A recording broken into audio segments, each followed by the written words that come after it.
Hello again, and welcome to First Christian Church Adult Fellowship Bible Study, the virtual version.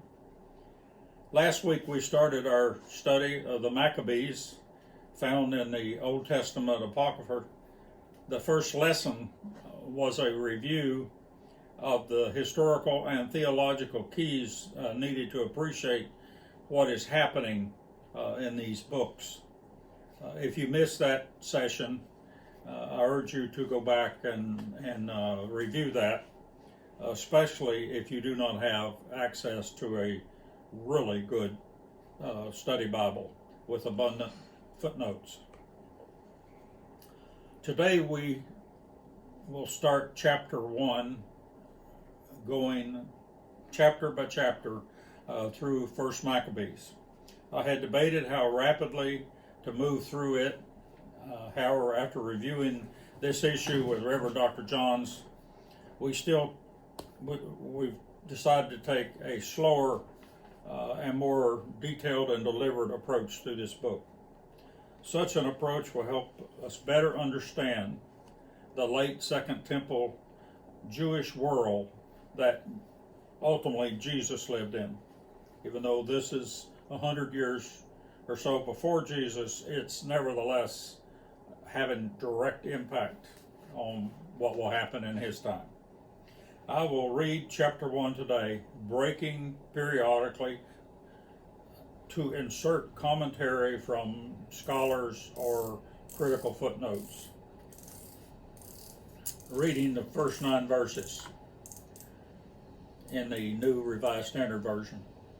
After Alexander, son of Philip, the Macedonian, who came from the land of Kittim, had defeated King Darius of Persia and the Medes, he succeeded him as king. He had previously become king of Greece. He fought many battles, conquered strongholds, and put to death the kings of the earth. He advanced to the ends of the earth and plundered many nations. When the earth became quiet before him, he was exalted, and his heart was lifted up. He gathered a very strong army and ruled over countries, nations, and princes, and they became tributaries to him. After this he fell sick and perceived that he was dying. So he summoned his most honored officers who had been brought up with him from youth, and divided the kingdom among them while he was still alive. And after Alexander had reigned 12 years, he died. Then his officers began to rule, each in his own place. They all put on crowns after his death, and so did their descendants after them for many years, and they caused many evils on the earth. So let me stop there and insert some commentary notes. This opening summarizes history from about 336 to 175 BC. It is set in a style and tradition of Hebrew reporting of history that you would find, for example, in Joshua, Judges, 1st and 2nd Samuel, and other Old Testament books. Note that the writer jumps over at least 100 years of history from about 300 BC to 175 BC when verse 10 will begin, which is important to know, as this impacts them, or at least that 100-year period was a great impact on the mindset of the Jews going into these changes that are going to develop. During the period from 300 to 198 BC, Palestine and Judah were parts of the Ptolemy Egyptian Empire, which was 1/4 of Alexander the Great's whole empire. That is, it's a Hellenized empire. Even though it's Egyptian, it's a Hellenized empire. Importantly, the Ptolemies were much less vigorous in Hellenizing their subjects than the rest of the Greek Empire, and especially the Jews. Essentially, they allowed the Jews to rule themselves through their temple and high priest, with some influence from them in selecting the high priest. This was similar to what things had been under the 200 years previous to Alexander the Great, when Persian rule had occurred. But it will change when the individual who enters the scene in verse 10, the Seleucid Syrian regime, becomes the rulers of Palestine after defeating the Ptolemies, that is, defeating Egypt. Kittim, scholars tell us, refers to Cyprus, the old Phoenician city-state that was there had that name. This is where Alexander the Great launched his great war machine that then took over most of the rest of the world at that time. Moreover, during the Second Temple period, especially the late Second Temple period, this term Kittim was used generally in Jewish history, not just this Bible reference, but literature in general, they say, to refer to any strong Western nation or army made up of Gentiles. They were even referred to Rome initially this way. So let's proceed with the reading. And starting in verse 10. From then came forth a sinful root, and Antiochus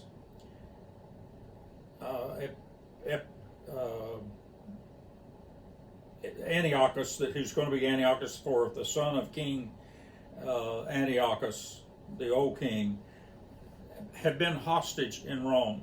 He began to reign in the 137th year of the kings of Greece. There probably is a footnote in your Bible there. That's 175 BC. In those days, certain renegades came from Israel and misled many, saying, "Let us go and make covenants with the Gentiles around us. For since we separated from them, many disasters have come upon us." This proposal pleased them, and some of the people eagerly went to the king, who authorized them to observe ordinances of the Gentiles, and add there in contrast to their normal Jewish ordinances. So they built gymnasiums in Jerusalem according to the Gentile custom, and removed the mark of circumcision, and abandoned the holy covenant. They joined with the Gentiles and sold themselves to evil. When Antiochus saw that his kingdom was established, he determined to become king of the land of Egypt, in order that he might reign over both kingdoms. So he invaded Egypt with a strong force, with chariots and elephants and cavalry, and with large fleets. He engaged King Ptolemy of the Egyptians in battle, and Ptolemy turned and fled before him, and many were wounded and fell. They captured and fortified cities in the land of Egypt, and he plundered the land of Egypt.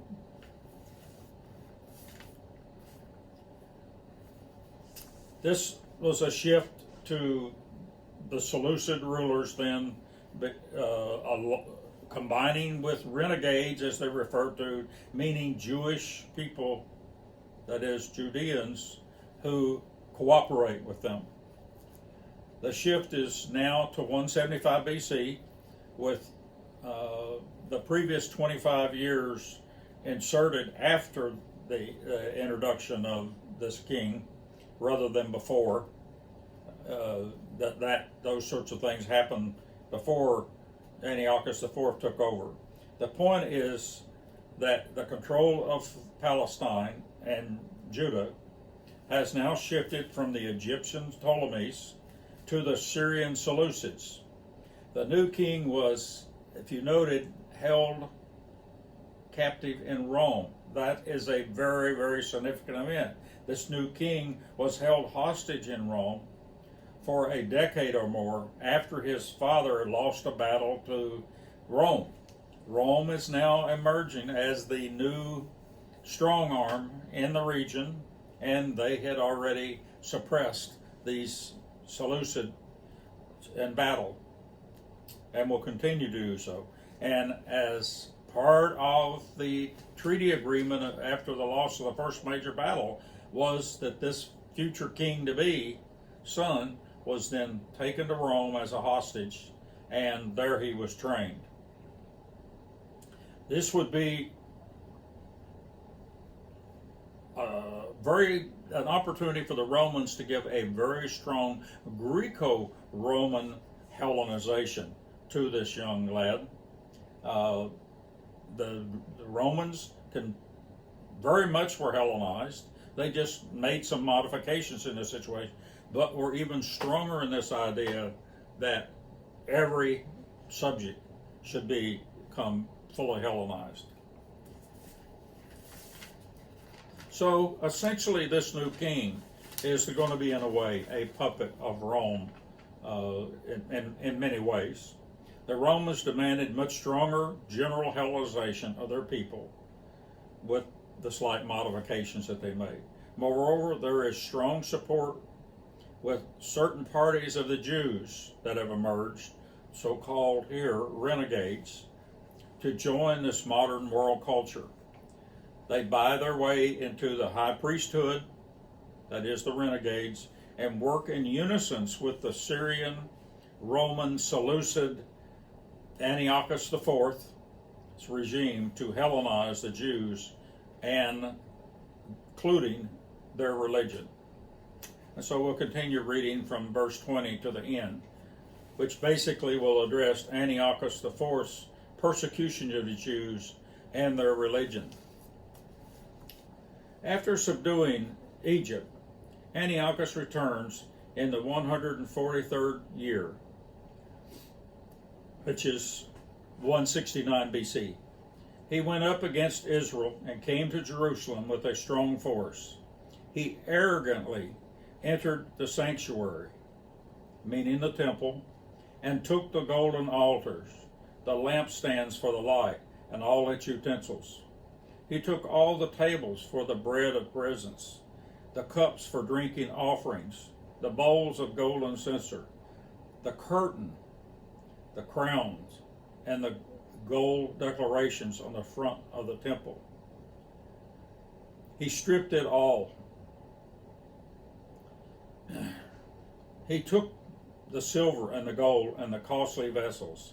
He took also the hidden treasure that he found. Taking them all, he went into his own land. He shed much blood and spoke with great arrogance. Israel mourned deeply in every community. Rulers and elders groaned.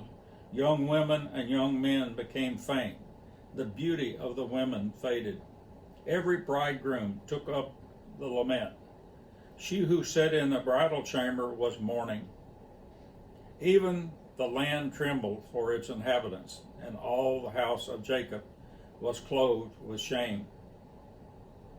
2 years later, the king sent to the city of Judah a chief collector of tribute, and he came to Jerusalem with a large force. Deceitfully, he spoke peaceful words to them, and they believed him.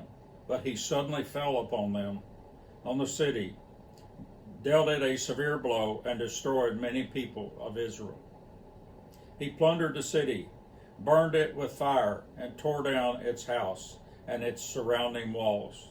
They took captives of the women and the children and seized the livestock.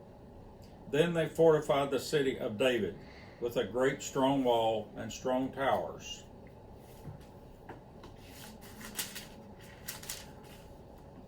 It became their citadel. They stationed there a sinful people, men who were renegades. These strengthened their position. They stored up arms and food and collected spoils of Jerusalem. They stored them there and became a great menace. For the citadel became an ambush against the sanctuary, an evil adversary of Israel at all times. On every side of the sanctuary they shed innocent blood. They even defiled the sanctuary. Because of them, the residents of Jerusalem fled. She became a dwellings of strangers. She became strange to her offspring, and her children forsook her.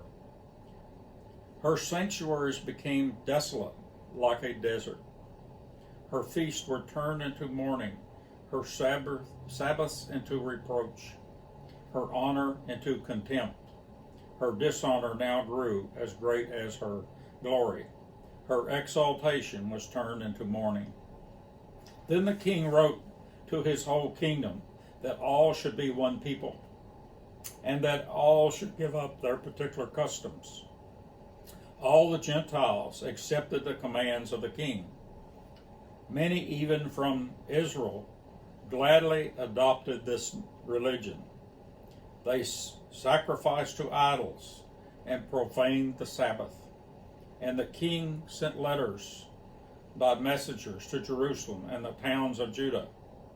He directed them to follow customs strange to the land, to forbid burnt offerings and sacrifices and drink offerings in the sanctuary, to profane Sabbaths and festivals, to defile the sanctuary and the priest, to build altars and sacred precincts and shrines for the idols, to sacrifice swine and other unclean animals, and to leave their sons uncircumcised. They were to make themselves abominable by everything unclean and profane, so that they would forget the law and change all the ordinances. He added, and whoever does not obey the command of the king shall die. In such words he wrote to his whole kingdom. He appointed inspectors over all the people and commanded the towns of Judah to offer sacrifices, town by town. Many of the people, everyone who forsake the law, joined them, and they did evil in the land. They drove Israel into hiding in every place of refuge they had. Now, on the 50th day of Chislev, which would be December, in the 145th year, they erected the desolating sacrilege on the altar of burnt offerings. They also built altars in the surrounding towns of Judah and offered incense at the doors of the houses and in the streets. The book of law that they found they tore to pieces and burned with fire. Anyone found possessing the book of the covenant, or anyone adhered to the law, was condemned to death by decree of the king. They kept using violence against Israel, against those who were found month by month in the towns. On the 25th day of the month, they offered sacrifices on the altar that was on top of the altar of burnt offerings. According to the decree, they put to death the women who had their children circumcised, and their families and those who circumcised them, and they hung the infants from their mother's neck. But many in Israel stood firm and were resolved in their hearts not to eat unclean food. They chose to die rather than to be defiled by the food or the profane of holy covenant, and they did die. Very great wrath came upon Israel. Let me continue with the commentaries. The shift is now from 175 BC and with the introduction of Antiochus Epiphanes, Antiochus as he's known. The writers here gives a picture of persecution, the first plunder of the temple, of this second temple. Note that the curtain was taken. The curtain. The curtain refers to that curtain that separates the holies of holies from the rest of the temple. And it separated that from the people. So that means that part that where the high priest only is allowed behind one day of the year on atonement, now everybody can see it, which was the most critical part of their ceremony of their whole religious year. 2 years later, a military force destroyed much of the city and converts it into a citadel to guard the temple, not only with outsiders, where this Hellenized religion is now going to be practiced, but also by renegades. And the renegades again refers to Jews. So a significant number from parties from within Judah, within Israel, Jewish people, are also siding with the outsiders, the king. Furthermore, the Jews are prohibited from practicing their traditional faith, and the books of religion are destroyed. Ritual sacrifices of unclean animals was practiced, including the worst of all, the pig, who was sacrificed, if you read there carefully, on what is referred to usually as this large ash pile that's accumulated over hundreds of years since the second temple was built, from all the sacrifices that are done. Now on top of that, which was a sign of their worship of God, of what they were doing to worship God. Now that area is defiled with the sacrificing of pigs on that. Women, of course, were especially targeted, it notes here. Very hard thing to take. This is what history calls the abomination of desolation that you read about in chapter 9. I hope you have a good Bible study this week. We'll continue on with chapter 2 and maybe further next week.